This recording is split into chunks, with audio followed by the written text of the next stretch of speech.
मेरे प्रिय बच्चों, आशा करता हूँ कि तुम सभी स्वस्थ एवं प्रसन्न होगे। आज मैं तुम्हें हिंदी ग्रामर में विशेषण और विशेषण शब्दों की रचना के संबंध में बताने जा रहा हूँ। विशेषण शब्द किसे कहते हैं?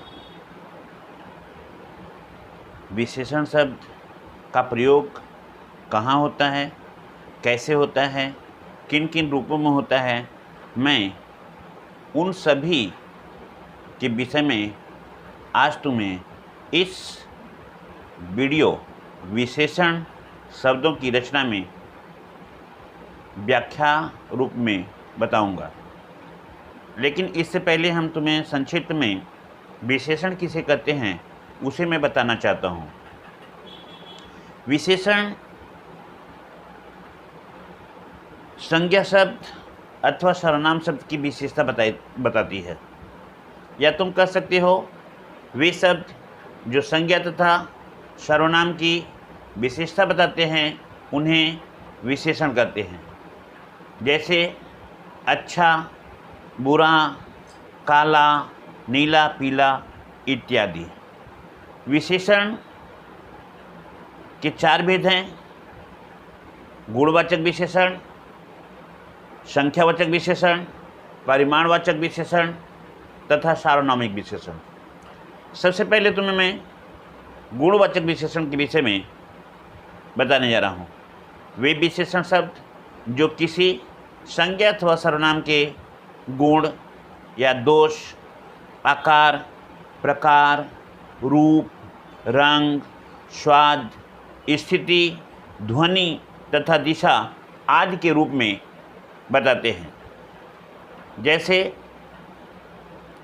सूर्य पूर्व में उदय होता है, सूर्य पूर्व में उदय होता है।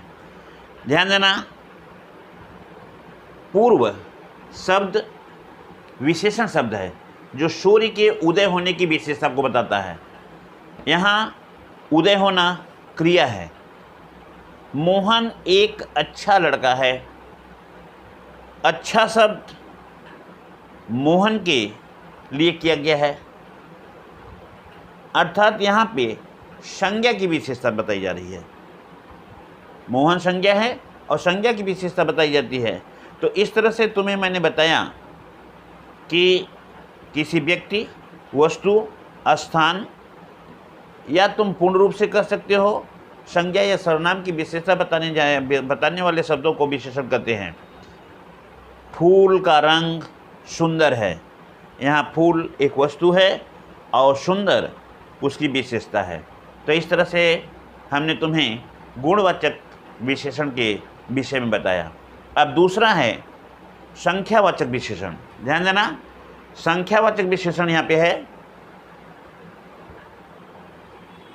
वे शब्द जो किसी संज्ञा, सर्वनाम अथवा किसी वस्तु की संख्या का बोध कराता है, उसे हम संख्यावाचक विशेषण कहते हैं। जैसे मेरे पास 2 कलम हैं, कक्षा में 20 बच्चे बैठे हैं, कुछ छात्र शोर मचा रहे हैं।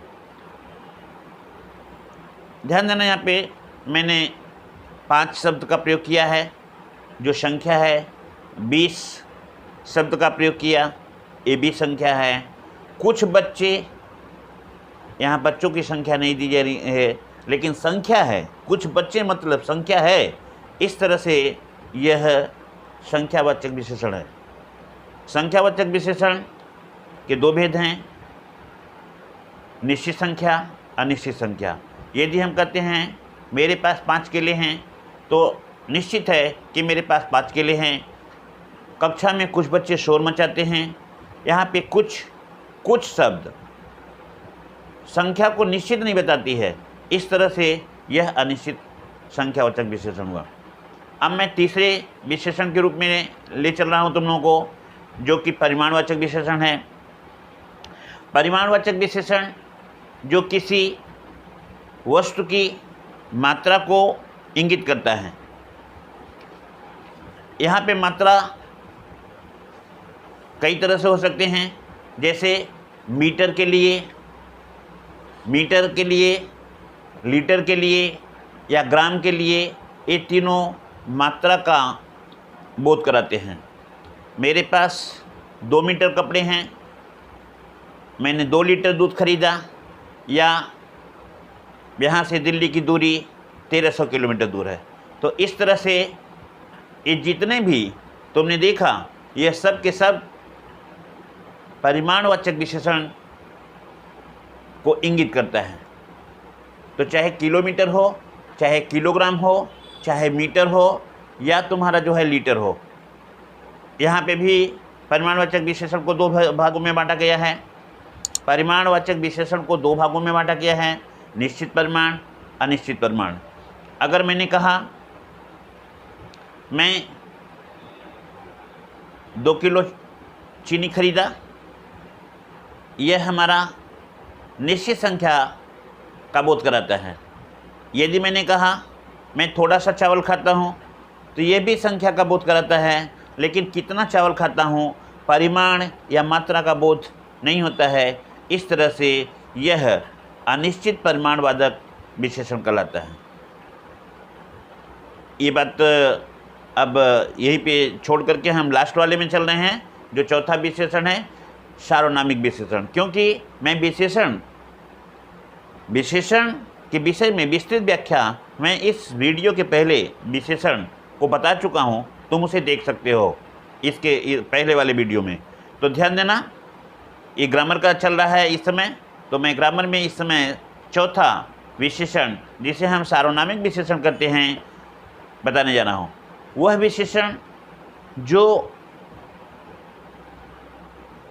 संज्ञा के पहले सर्वनाम के रूप में आता है, या जो शब्द सर्वनाम के संज्ञा के पहले आते हैं, वह सार्वनामिक विशेषण करते हैं। जैसे यह मेरा घर है, यह मेरा घर है। यहाँ घर शब्द संज्ञा है, और संज्ञा के पहले मेरा शब्द या यह शब्द, यह सर्वनाम है, इसलिए यह मेरा घर है यहाँ पे सार्वनामिक विशेषण का बोध कराता है। तो इस तरह से तुमने देखा कि विशेषण के 4 भेद थे। पहला गुणवाचक विशेषण, दूसरा संख्यावाचक विशेषण, तीसरा परिमाणवाचक विशेषण, चौथा सार्वनामिक विशेषण। अब विशेषणों की रचना में बता रहा हूँ, हिंदी में प्रयोग किए जाने वाले, ध्यान देना यहाँ पे लिखा हुआ है, हिंदी में प्रयोग किए जाने वाले विशेषण के 2 भेद होते हैं। पहला मूल विशेषण, दूसरा व्युत्पन्न विशेषण। मूल विशेषण ध्यान देना, जैसे कि अभी मैंने तुमको पहले ही बताया, जिसमें गुण दोष होता है। जैसे मोहन अच्छा लड़का है, सोहन लंबा लड़का है, मदन चतुर बच्चा है, और फूल सुंदर है। ध्यान देना, ये इस तरह के जो शब्द आते हैं विशेषण के, वे शब्द हमारे मूल विशेषण कहलाते हैं। तो अच्छा, बुरा, लंबा, छोटा, बड़ा, ये सभी जो विशेषण शब्द हैं, यह मूल विशेषण के रूप में हैं। लेकिन व्युत्पन्न विशेषण अर्थात वह विशेषण शब्द, व्युत्पन्न का मतलब होता है उत्पन्न होना, विशेषण नहीं है, लेकिन वह किसी शब्द से उत्पन्न होता है, उसे हम कहते हैं व्युत्पन्न और विशेषण। थोड़ा ध्यान देना, ये व्युत्पन्न एक कठिन शब्द है। व्युत्पन्न शब्द का मतलब होता है किसी को उत्पन्न करना, अर्थात वे विशेषण शब्द जो किसी शब्द की सहायता से विशेषता को प्राप्त करते हैं, उसे हम कहते हैं व्युत्पन्न विशेषण। ध्यान देना, जैसे नमक, नमक संज्ञा शब्द है, तो नमक से नमकीन, सुंदर, सुंदर गुणवाचक विशेषण है। सुंदर से सुंदरता, माता, माता जातिवाचक संज्ञा शब्द है, और इस माता शब्द से मातृत्व जो आ रहा है, वह हमारा जो है व्युत्पन्न विशेषण के रूप में आता है। जैसे चलना, चलना से चालू। तो इस तरह से मैंने तुम्हें कुछ व्युत्पन्न विशेषण के विषय में बताया। अब हम तुम्हें कुछ विशेष रूप से जो मैंने तैयार किया है यहाँ पे तुम्हें बता रहे हैं संज्ञा से विशेषण। ध्यान देना, संज्ञा से विशेषण। संज्ञा से विशेषण क्या है, ध्यान देना। जैसे मास, मास शब्द संज्ञा है,